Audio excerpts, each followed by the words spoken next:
Hello everybody, welcome back to another video. So today I'm gonna build a tank because I feel like the last tank tutorial video I did kind of sucked, and I want to do some actual armoring techniques in this tank. And I'll just kind of go and show you guys the process I take while building a tank, because why not? And plus I would like to see more tank servers and Trailmakers, but there aren't very many, which is very sad. So let's hop into this. Though I still like to use the raw tracks or golem tracks, because golem tracks are quite big, and if this gets destroyed, which can still take a lot of shots, but once this is destroyed you have a giant hole in your tank. So I'm just gonna go with probably like, I don't know, I'll just go like 4 raw tracks. This is probably a decent sized tank. Flip these. There we go. That's not. There we go. Alright, you want to make sure like the outside, like with the less connection points, is on the outside of the tank. Unless you're trying to do specific detail, but you want it on the inside for most connection points. So one thing, don't be afraid to use weight blocks, especially nowadays since you have tire pressure. Just max that out on your tank. The only reason you might not is if you're using like 2 raw tracks like this only, because you might be a little too bouncy. But yeah, don't be afraid to use the weight blocks. I'd say a good weight to be is probably around 5,000 kilograms, which is also 5 tons.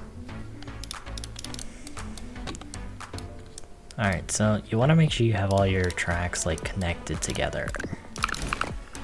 Because if you lose your tracks, it's not good. So I'm just going to create like a weight block barrier here that connects all the tracks together. So in here I'll probably put my turret and some other special stuff. Now I'm going to extend this back a few blocks. And I'll put my seat and engines back here as well. So I'm just going to start off with putting my seat down. There's no point not to. And I'm actually going to rotate it like this, because I want to keep my seat low so I don't have to build too tall. Just gonna kind of install most of my engines here, maybe any design features like this. Pretty much train engines are just a design choice. They are literally the worst like engine in the game. Unless you're trying to do underwater stuff, then they're like the only engine in the game. Here we go. So our tracks, when we go forward, are turning me. I'm gonna just fix this by hitting reverse. Here we go. Now, simple movement is created. We can go forward, we can go back, we can turn left, and we can turn right. And it's gonna be decently slow. Honestly, I thought it'd be a lot faster. Whatever. So I'm gonna start putting in some actual armor. Okay. Since this thing isn't gonna need to be too fast, we're gonna move all this stuff here. Maybe here. There we go. Then I'll put some panels. So basically what I just created here is spaced armor. Now it may not look like it. It kind of looks like because panels. But spaced armor pretty much works is because damage spreads through blocks. Like all connected blocks will spread the damage kind of.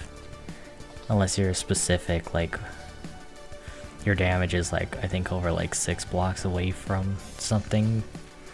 Like I'm pretty sure it spreads through 6 blocks of armor or whatever.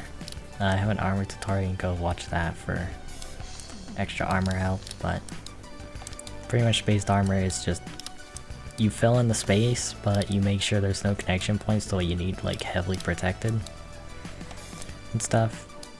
So that's what this is. So I should be able to tank a few shots from the side here. My seat shouldn't take that much damage. Also gonna create another one here, but I'm gonna put weight blocks behind this so it's even stronger. So I found for space armor, with even more testing, that you kind of want to go and do something like this. You want at least 2 layers. It doesn't have to be with weight blocks, it doesn't have to be with grids. But you need at least 2 layers behind whatever creates your spacing. And it doesn't have to be panels. You can use roundeds and smaller pan, anything that just doesn't connect to the layer before. Because if I did 3 layers, and then if I copy and paste this over here, and then copy this, there's no connections here to here. That's all the spaced armor really is. At least in Trailmakers. So I'm gonna go ahead and add a few more engines.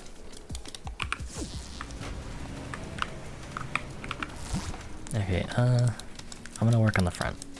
I generally like to set my engines up, or at least some of my engines, and then I generally just work with the front. So I'm gonna want to go 1 block higher than the tracks, but I need to start with the front, where it's actually gonna be. That's supposed to be a 1x4. Or 4x4, I mean. Then we're gonna go down here and just put more wedges. Wedges are my best friend, especially if you're trying to build a fast tank. Wedges will also be your best friend. And I'll just go 1 more layer up, because I want it to be that tall.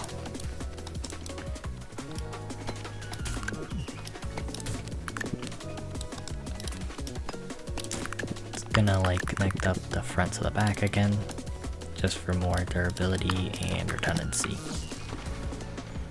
So there you go, you kinda got like a front plate and your tracks connected even more.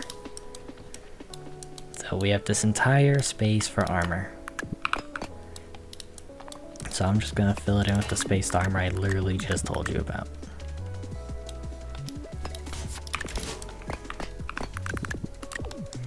And I'm just gonna throw these weight blocks as far forward as possible for more connections and durability.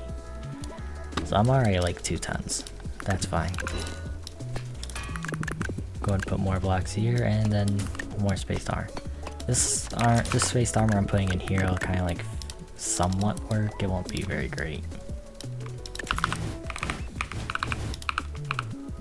What am I doing? Oh my god, mirror mode, I hate you.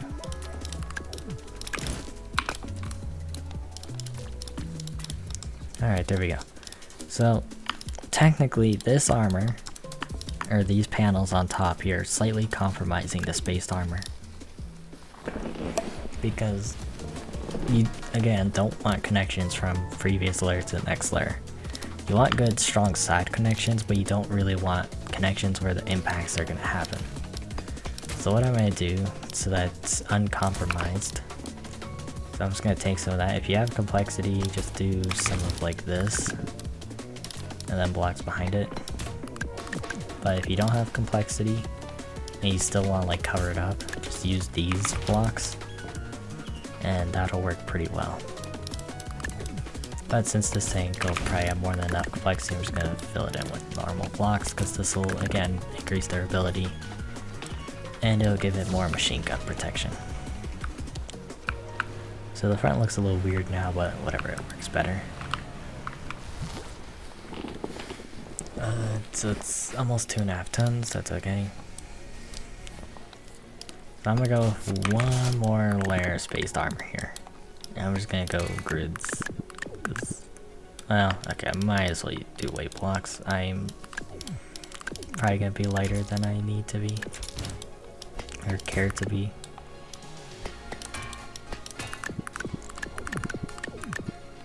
There we go. So I'm actually gonna delete those engines, you'll see why in a second. But we have this, and so now I want to put my turret about in the middle. You don't have to, but that's where I want to put it on this one. Put 1 block behind the middle. Because you always want to surround your aiming servo with at least a whole layer of weight blocks in every direction.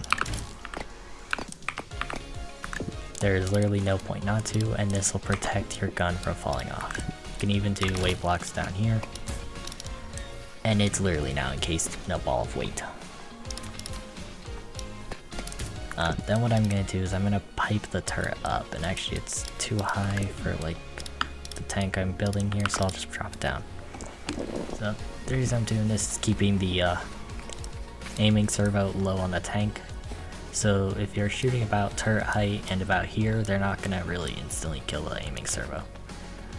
And if they shoot like the side of the turret and it's already been eaten through, that'll just send all that damage straight into the aiming servo.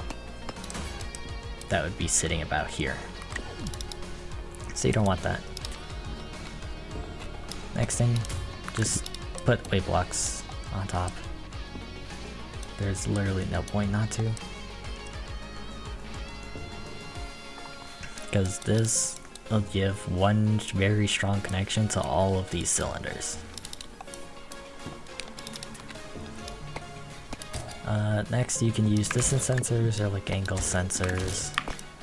But what these are doing is allowing a flush connection with the hull, but you're not leaving like any air gaps in your armor. Because a lot of people, they use pistons, right? You use a piston, you bring this down on top of your aiming servo, blah blah blah. But there's that teeny tiny little few pixel gap, and the pistons aren't very strong, so if you lose them, your whole turret falls off. Yada yada. But by doing this, it's a little bit stronger, it's a little more protected, and you're gonna not lose your turret by as much. So then I'm just gonna kinda surround or cover the top of the hull with blocks. There we go. So now you have your start of a turret and your hull is pretty well complete. What I like to do is set your angles. I like to do off by default and a keybind into your aiming servo. Because a lot of times you'll accidentally look down while spawning in or something, and especially if you have a lot of glitches, you might accidentally put your gun inside of your turret or inside your hull and it'll glitch out. And I accidentally click one of these tracks. I did. Let's set that back to reverse. Okay. Still drive straight, and then I can unlock the turret and it'll spin 360. Very good. Where's the aiming servo? I hate that they moved it down here. So, I know a lot of you probably don't have the Packing Heat DLC. And that DLC gives you a small tank cannon. So, I don't want to use like DLCs on this tank, so I'm gonna just use the normal tank cannon. So this then allows anyone and everyone to use this tank. If you watch the video, or whatever. You don't have to make a fancy turret that's different than mine if you don't know how. You can just build this tank.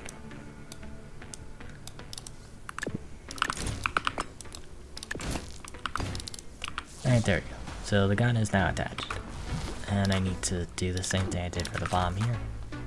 You want all these on the same keybind so it's centered, and then you can access it.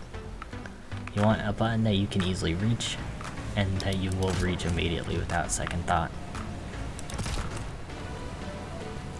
So there we go, so technically this is kind of a basic tank. Your turret isn't very armored, but you have one. This tank would be not great, because your turret would probably instantly fall off. But we don't want that, do we? Okay, let's see. I'm not very good at detailing with the large tank cannon because I generally use a handful of these, which is a lot easier, and I get free gun depression. Instead of your gun being here, I would have moved these aiming servos down here, like same width, and then I would attach the guns like this. Same gun depression as I'm pretty much gonna have with this, but it's just a lot shorter in general. But I'm making this DLC friendly, or not, un-DLC friendly, Jesus.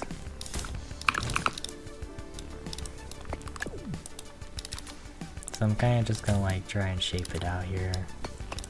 Again, I don't really know how to detail turrets like this.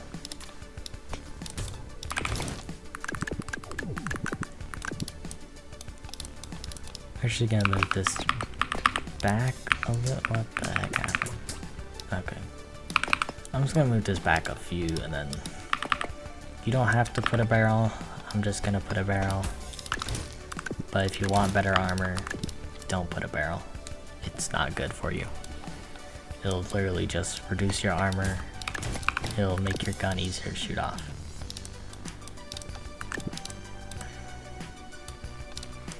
So I'll move this back a little bit further. Maybe not this far back, but whatever. This kind of looks like an artillery cannon. I don't know. But now that your aiming servo's back here, you can protect it a little bit with some weight blocks. So you're not accidentally gonna lose your aiming servo mid-fight.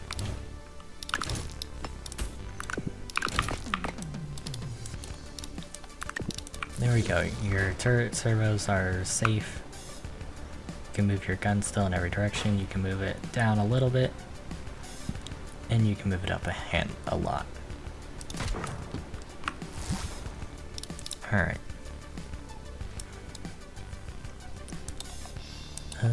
I guess I can do some slight spaced armor here. Might look a little funky, but this thing isn't really meant to look good now, is it? It's meant to work. And work it shall.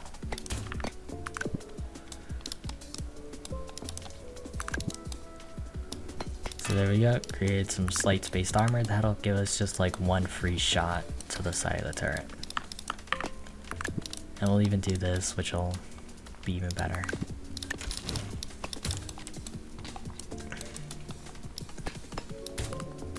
I'm pretty much just building out 1x2s because there's really no point not to. It's just more machine gun protection at the end of the day.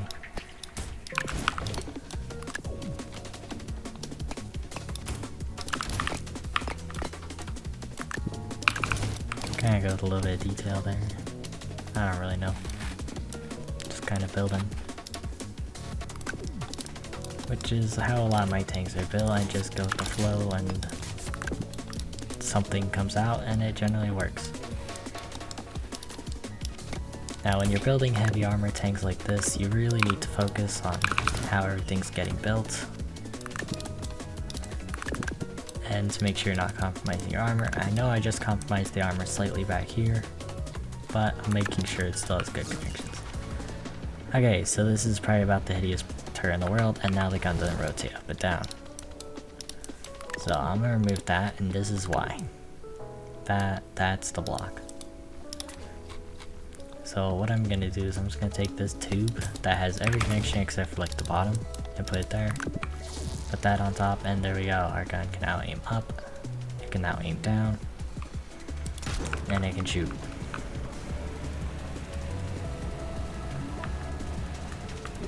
So yes, I know this is a very ugly tank compared to things I have been building. But this is a basic tank anyone can build. It should perform very well. It really didn't take that long to build. And you just saw me build in like, I don't know what, 5 minutes?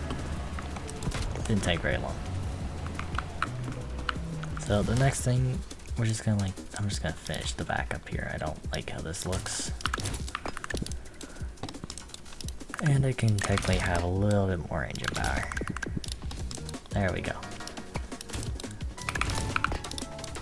So another thing, you want to look out for power core explosions. So basically how those work are, every power core in the game, if you don't know, creates an explosion when it gets destroyed. Including all engines, every gun, just anything that has this little power core symbol here. That will create an explosion when it gets hit, or like destroyed. It's a very minor explosion, so like 1 or 2 power core explosions will do next to none on damage. But if you have a handful, like if I built a wall of explosives, or not explosives, power cores. Like here, let me show you. Let's just create a wall of engines. Yes, I know these are DLC skins, but I just like using the skin. You don't have to. So there we go. That's a wall of power core explosions, technically. So if I come into here in my tank folder, and let's use this thing, because this thing has some aimed machine. So see, there's one engine here that I haven't been really shooting that's taking some damage. But if I keep shooting into the pile here, you'll see the engines around are starting to get damaged. The whole block is starting to take damage. And there we go. I did enough power core explosions that the whole block of engines just exploded. Here, I'll pull it back and maybe I'll slow-mo when it is about to get destroyed. But I'm just gonna shoot. You can see the damage is really racking up in there. I clearly haven't shot in this entire area to do that much damage, and it's almost fully destroyed. I shot literally 2 more times just then, and the whole thing blew up. So that's why you kind of want to stay away with your engines in your tank. That's kind of why they're all spread away from the seat. Technically, for better armor, you wouldn't have these 4 here, but like I said, pretty much when there's no power cores nearby, it's not going to do that much damage. Also, I will say, having like 1 or 2 train engines on a tank isn't a bad idea, because the tank tracks kind of like instantly stop when they have no engine power. At least they used to. So if you dive into the water and you get to pretty much a stop, you are not going to be able to move. Even if you like tap R and drive to get out of the water, you will not move. So having just a few train engines might be a good idea, just so you can keep moving through water. That's what I generally do, and it works pretty good. Especially because we usually do a ton of tank battles on Pioneers. And we're not on it right now, but there's that bog zone, or wetlands, whatever you want to call it. And it has a ton of big water puddles that will eat a very decently sized tank alive. So you just want a few train engines so you can keep cruising. Even if it's really slow, you'll get through. I'll probably post this to the workshop if you don't want to build it and just study it. So, yay. But anyways, I hope this was a helpful video on tanks. I mean, I just showed you the entire process I go through while building. I showed some armor techniques in the actual tank itself, because you guys will probably struggle to actually figure out where to use the armor and how to use the armor. So this kind of shows you how, and you can pretty much do infinite layers of armor. As long as your build has that much space, you can have that many layers. Like even this thing, this is a ton of layers, and against other tanks with 1 cannon, this thing will pretty well be indestructible. Against my tanks and the tanks in our Discord, the Modern Warmer, this thing will probably get blown apart in seconds. So keep that in mind. We do tank battles and our tanks survive, while something like this would probably get blown apart pretty easily, especially at the turret. Front armor, you'll survive. Turret, you might die, and also if you notice, we put some spaced armor at the back of the turret. So a technique here, you can rotate the turret backwards or sideways when somebody's shooting at you and protect your gun. So when you think they're about to shoot or you're done shooting, rotate the turret away from them. They might hold their fire until you look back at them to shoot, or they might shoot you and take the consequence of them not destroying your gun, but you have a better chance to destroy theirs. Just some techniques with armor and how this turret's built, because it's a pretty thick turret. And pretty ugly too, but I believe you guys can come up with something better. This is something I came up, and I generally don't use the large cannon that often, because the small one is better, and of course they made us pay for it. Because why not? It's so annoying. But anyways, I hope you all liked this video. I hope it was a helpful tutorial video. I hope you have more fun doing tank battles like the rest of us, especially if you have a tank that doesn't lose instantly. That can be more fun, and you'll have longer battles. even with single cannon, your battles in this thing are gonna take forever, trust me. But anyways, yeah, thank you for watching. See you next one, and remember, we're all Trailmakers.